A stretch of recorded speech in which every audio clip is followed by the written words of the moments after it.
So in this video, we're going to look at the next two examples, number 10 and 11. And, both of these examples, I think, are going to look at finding, again, common denominators, which seems to be a pretty common theme. And so I'm not going to change the right side. I'm just changing the left side.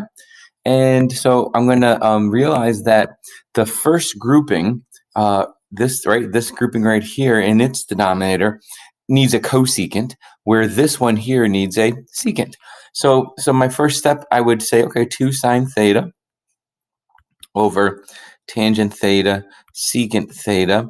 And then, again, I'm just going to highlight, this is going to get multiplied by a fancy 1 in the form of cosecant theta over cosecant theta, minus. And then this is cosine theta over tangent theta, cosecant theta, and then again, kind of highlight, multiply this one by secant theta over secant theta. So each of those orange values is really just a 1. So I'm not changing the identity of this equation. And now that I have a common denominator, I can put it all over just one common denominator, which would be tangent of theta, secant of theta, cosecant of theta. And don't forget your thetas. Again, just thinking about what sometimes students accidentally do, they forget your theta. I think about it like as a dangling modifier in English. Like, you have to have that to complete the trig phrase. So don't forget that. And then in the numerator, we get 2 sine theta times cosecant theta minus cosine theta times secant theta. And again, not changing the right side. Now, some of you might see exactly what's happening here. Some of you maybe not. And it's okay because it's early. But another strategy, once you kind of find that common denominator, is think about writing them in what I like to think about as like the building blocks of trig, which is sines and cosines. So I'm going to rewrite cosecant as a function in terms of sines and cosines, which is the reciprocal of sine. And then I'm going to write secant as its reciprocal, which is cosine. So really this 1 over sine, it was this cosecant, and this 1 over cosine was the secant. And I could do the same thing here. Tangent, that's sine theta over cosine theta. Secant is 1 over cosine theta.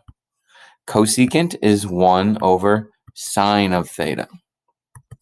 So when I do that, I'm going to notice some things canceling. Sine theta, sine theta. And so we just have the 2 times 1, which is 2. Cosine theta divided by cosine theta, minus 1. And then here, sine theta will cross out with that sine theta. So let's go ahead and, again, try not to do too much. So, crossing out is fine. So we basically, in the numerator, 2 minus 1.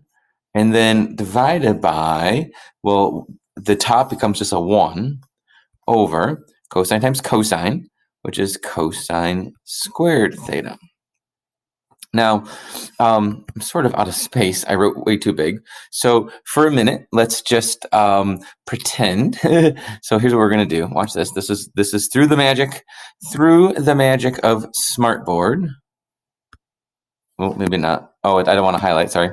I need to go to pen, so maybe not so magical. Through the magic of Smartboard, I'm going to try to white this. Yeah, there we go. Okay. So just for temporary. Okay. So now we'll just pretend I had space. So now, when I solve that, so 2 minus 1 I know is 1, and 1 over cosine squared. Well, the reciprocal of cosine squared is secant squared theta. So like this 1 over cosine squared became secant squared.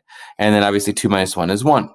Now, what is, one more time, the reciprocal 1 over secant squared? Oh yeah, that's cosine squared of theta. And that's exactly what I was trying to prove. So then I could say, yep, that's equal, just like that. Okay, so again, just emphasizing change just one side. It's usually the left, because that's usually the more complicated expression, and manipulate it to get to the right. Notice I never moved anything over. I didn't multiply both sides by anything. I didn't cross multiply. Just manipulate the left to make it look like the right. Okay, now I have to go back and get that one that I erased. So let me do that. Eraser. So then we'll just erase all this. Oh, there it is. Excellent. So yeah, I mean, and I see cosecant and cotangent, cosecant and cotangent. So one thing maybe you want to do is find common denominators with those first. I don't know. Let's try that. So. And that's the great thing too, is that you can there's always more than one way to solve this. So you might have another solution path that'll eventually get you there. That's great. I'm going to look at cosecant as 1 over sine of theta. And I'm going to look at cotangent as cosine theta over sine theta. I'm not really sure why I'm using parentheses, just kind of showing that cosecant is 1 over sine, cotangent is cosine over sine. And then same thing, cosecant here is 1 over sine, and then cotangent is cosine over sine. Now, why is that advantageous? Because there's already a common denominator of sine. So I could get 1 divided by 1 plus cosine of theta over sine of theta, right? Because they already have a common denominator, and then this becomes 1 minus cosine of theta over sine of theta. Okay, now this is a complex fraction, like 1 divided by something, right? 1 divided by something. So what I'm going to do is I'm actually going to take its reciprocal, right? Because if you had 1 divided by, let's say, like 2/3, that's the same thing as 3/2, because you'd be multiplying by its reciprocal, and 1 times anything is itself. So this now becomes, if I take its reciprocal, just sine of theta over 1 plus cosine theta. And then this one flips up to be sine of theta over 1 minus cosine theta. So I was able to at least get rid of that complex fraction. Everything's in terms of sines and cosines, so really there's nothing else for me to do but find a common denominator. And it reminds me a little bit again of algebra. Like if you had 1 over 1 plus x, and then you had, let's say, 1 over 1 minus x, to find your common denominator, that's going to be like a difference of squares, right? You would multiply this one by that denominator, so it'd be like 1 minus x. And then this one would get the other denominator, 1 plus x. And then it'd be all divided by 1 plus x times 1 minus x. That's exactly what we're going to do here. I might show it just in color, just because it's a bit more complex. I might say, okay, I'm going to multiply this first function by the quantity 1 minus cosine of theta over itself. So there's your fancy 1. And then go ahead and write what it is. So that's sine theta over 1 plus cosine theta. And then plus, and then the next fraction, we'll get the opposite, the positive of that. So 1 plus cosine theta. Now, if you're thinking about, is there some kind of like complex conjugate, or trig conjugate, like we had for square roots? You're absolutely right. That you that's exactly where this is going to be headed. So if you're thinking about that, really smart. And if you're not, that's okay. That's where we're heading. So now we'll all kind of be on the same page. And so when I do that, I'm going to think about distributing, the sign to each of these. So that would be 1 times sine, so sine of theta, and then minus sine theta cosine theta. And then when I distribute this one, I get sine theta and then positive sine theta cosine theta. So plus sine theta, and then that's plus sine theta cosine theta. And in the denominator, I'm going to get difference of squares. So just like when I would have multiplied that denominator, I've got like 1 minus x squared because the middle terms would have canceled. Same thing here, right? 1, even if you want to just show it as one step here, 1 minus cosine theta, because I probably should practice what I preach, right? Just do a little bit of time. So now I can actually distribute and get that difference of squares in the denominator. So it's going to be 1 minus cosine squared of theta. And again, I know that simply because this negative cosine times 1 is negative cosine, and there's its positive counterpart that would have canceled. Speaking of canceling, negative sine theta cosine theta will cancel with positive sine theta cosine theta. So all that's left is a sine theta plus a sine theta, or 2 sines of theta.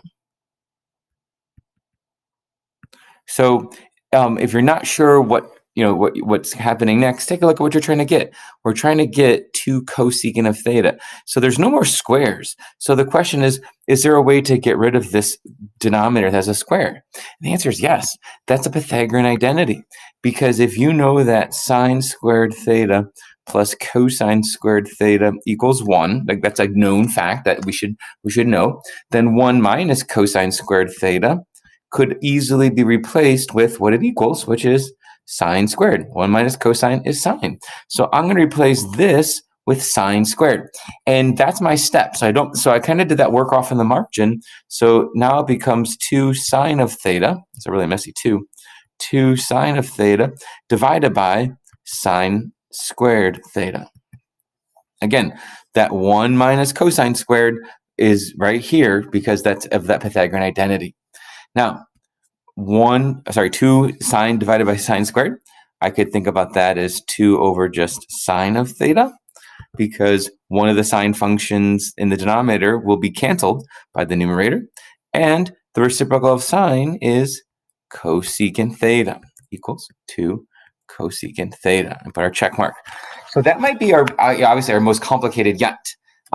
And again, that's our first time through probably, like I said, a very complicated one. And so it's going to take some time to get to a point where you recognize kind of, okay, what should I be doing? What should I be looking for? But again, thinking about rewriting them in its blocks of sines and cosines, finding a common denominator, even as complex as these green ones were, and using the Pythagorean identity. Those probably are the most 3 common strategies that you're going to practice in the homework. Okay, so now you know enough now that you can actually even start the homework if you wanted, but the only really like right now your only assignment was just to follow along these 2 videos and obviously take notes on that page. But if you want to work ahead or start some of the examples, by all means, please do.